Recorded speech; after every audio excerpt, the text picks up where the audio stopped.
Age monyalo bago na utwak moro matin ka entiere od bura kacha to sani watere achiel kachiel nyaka e od bura mapacho kae. Walter Nyambaga inyalo mana miyowa chenro ma kawuono dhi chalo nade, igeno ni ang'o madhi timore kawuono e od bura. Walter. Cleophas oyawre kendo awinje yono mopugno ahinya. Abiro ni kachiel mana kaka iselieko ni en od bura mamalo ka bet ka nyago dichi ma kawuono ni endi. Welo mopogore opogore mamoko nosebiro ka moko pok nobiro.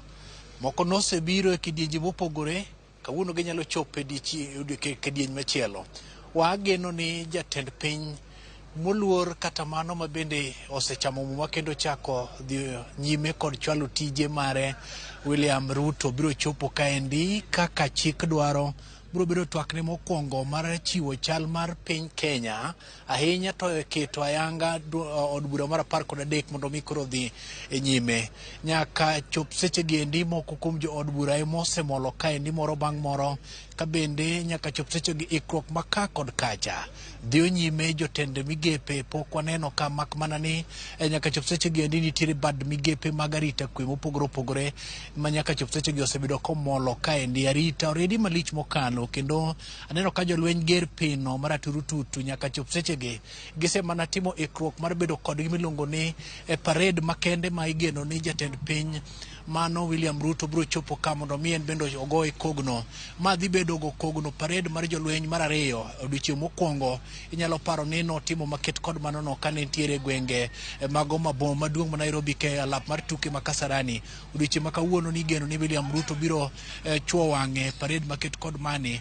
Bang'e to obiro sudo kachiel ma ochop e od bura kanyo ka koro tene kod speaker masani Moses Masika Wetangula, ma bende gibiro thorore godo e od bura mayono mamuol. Ka bende bath gi kanyo biro bedo kod Amason Kingi, ma bende en speaker mar od bura mar Senate. Ibiro geno ni tok mano chenro makende mar twak kendo chiwo losone kotenre kod weche mag od bura kachiel kod chal mar piny Kenya biro dhi nyime. Ibiro paro ni bende William Ruto e koro jatend piny ma biro ni biro loso kod od bura mar 13 e telo mokwongo, ma biro chiwo thuolo ne jo od bura kata bende od bura mar 13 ma kore dhi yawa yanga. Ibiro geno ni Moses Kuria ma bende migosi Moses Masika Wetangula ma bende oseyiedhi kaka jatatwa kata seneta biro bedo ko otene. Ber king'eyo ni od bura ni kod kanyo no motengi ma jatend piny biro betie e kinde ka kinde. Oseneno ka jatend piny motelo ne maendi Uhuru Kenyatta ma nyaka chop seche gi osidhi yweyo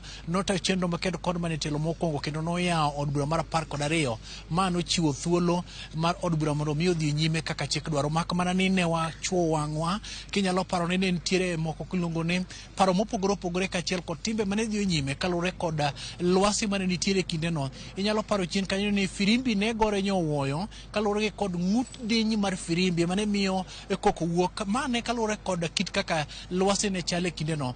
Bende wabiro rito neno ni to wang'ni onyalo chalo nade. Inyalo rwake kod mor kod ilo kachiel kod gotielo, nikech od bura ka bet ka seche moko pama oyaye ok nyal beti kalore kod lai magi tirego mar loso chike. Ka bende kinde ni endi igeno ni moko kuom weche ma jatend piny nyalo dhi lose matuto biro keto ayanga kendo biro miyo thuolo jo od bura mondo mi odoi weche ma seche moko mulo chal mar piny Kenya gi seche gendi. Cleophas adir makar kende en nyaka chop seche ni igeno ni jatend piny nyalo chopo kaendi seche mag saa 7 kanyo endo mondo mi koro chiw thuolo mar rango moko kuom chenro maketo kod mane. Ber ni en wendo maduong' odiochieng' ma kawuono ni endi koro loso kachiel kod chiwo twak makende biro miyo jo od bura mowuok kuonde opogore opogore mag kuonde chung' ute buchgi kachiel kod Senate tinde gibiro kanyakla ma dho kisungu luongo ni bicameral parliament, kelo gi kanyakla mondo mi koro kitwak maketo kod mane odhi nyime. Nyaka chop seche gi kata kopo ni bawang'i nitiere moko kuma peyni matudo od bura mamalo kaendi kachiel kod dier boma. Nyaka chop seche gi udini gi kalore ni arita maka koro bet ka pek malich mokalo. Koro wan mana tiere ka mar bende bilo wach gi moko kuom jo od bura mondo mi wapenjgi ni to ng'ono ma bende gin owuon gitemo rito winjo kowuok kuom jatend piny. Inyalo paro kanyo ni moko kuom singo manoket kod jatend piny inyalo mana tuomo motenre kod ngima mag oganda kalore kod lai no mar gibiro luwo kaka piny owacho mar Kenya Kwanza kanyo mabende nyalo mulo ngima mag oganda motenore kod weche mag tije ne ojende, ng'iyo kaka chochni kata rach mar ochumi ma pacho kaendi kibende nyalo paro ni loso ne mano mokwongo ne ochiwo thuolo makende mar sudo moko kuom dhowedhe mag mwandu. Koro wabiro mana ng'iyo ni to kit twak modhi loso godo odiochieng' ma kawuono ni endi be en kit twak moro mokelo kanyakla loso gino mabende seche moko nyalo mulo weche mag kata mana tok koseloso weche modhi mulo ngima oganda kaachiel kod rango lai mabende inyal kongo godo rach mar ochumi kata bende dhi motelo ne mano motenore kod weche mag chike. Bende od bura ni nyalo biro yudo thuolo koro nyadichiel kendo mar goyo kogno moko kuom jotend migepe manyowal tok bende yudo thuolo mar loso kamiti mopogore opogore ahinya mabiro tayo od bura ni endi. Koro Cleophas bet ka seche moko wabiro mana dhi nyime kod go kambi ka mondo mi wayud mathoth ma otenore kod chenro ma kawuono. To bed king'eyo ni chenro ma kawuono ni endi en chenro ma koro wenge duto ng'iyo ni to kit loso ne mokwongo dhi chalo nade, seche moko kier moko nyalo betie koso. Bed king'eyo ni kata mana jalupne Rigathi Gachagua bende mi thuolo mar chopo kaluwore gi kit kaka dwaro makende mar tiyo kanyakla kendo bende yawo od bura ni endi otenore. Peno ni in kod penjo Cleophas, in thuolo mar diro mondo an bende koro alwar godo.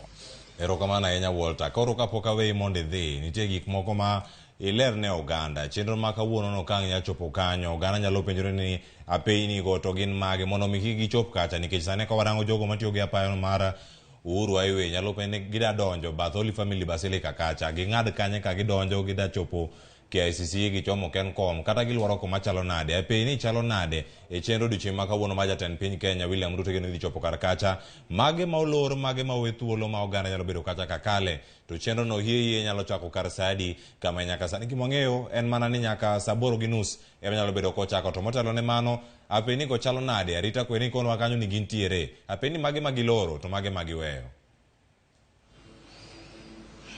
Achiel kuma par kata par ewi apar en ya apeyni duto manyalo tudi gi od bura ma pacho kaendi. Tiende ni kiluwo apeyni ahinya mano manyalo miyo ikal machiegni kod od bura ma pacho ka. Thotinda kata kawuono ni yie e yono makende mondo mi ibed mabor gi apeyni maket kod marano. Mano ma donjo kata luwo gimiluongo ni Harambee Annex, mano ma bende seche moko wuok Continental, to kod mano ma bende tudo apaya maduong' ma Uhuru Highway, kaachiel kod mano ma bende seche moko nyalo thinyore kodi KICC, Kenyatta International Intervention Conference Center, ma bende mana machiegni kod od bura ma pacho kaendi. Gin apeyni mamoko ma seche moko tudo od bura maduong' ma pacho kaendi. Gin apeyni ma nyaka chop seche gendi dhano ok oyienegi chope ahoya, nikech nyaka chop seche gendi apaya mano mantiere bath kata mano motende kod od bura ma pacho kaendi gi seche gendi jolweny koro chalo kagima koro loso gimiluongo ni parade ma jatend piny biro go e kogno. Osekel ka gimiluongo ni atalne moro madundo kamaendi ma obiro chung'e mondo mi orange chenro maket kod mane bende koro igeno ni nyalo gweng' wech e kinde duto ma bende chakore e seche mag 8:30 mana kana silikoni motelo. To bed king'eyo ni jatend piny biro chopo kaendi, mak mana ni nitiere moko kuom matokni momiluor kaachiel kod arita ma bende nyaka chop seche yoredi malich mokalo mano osechopo ka mana mar chiwo lwasi kendo malong'o mar neno ni weche duto odhi okare. Mitalo kata chochni to pok ne wagoye wang'wa nyaka 2 okinyi nyaka chop sechegi. Cleophas Oloch. Agoni erokamano ahinya Walter Nyambaga kuom report maler kamano. Kendo ang' waweyi mondo imed manyo maling'ling' gigo mantiere kanyo ka iluwo chenro no kendo ka iluwo twak madhi bedo kanyo achiel kachiel.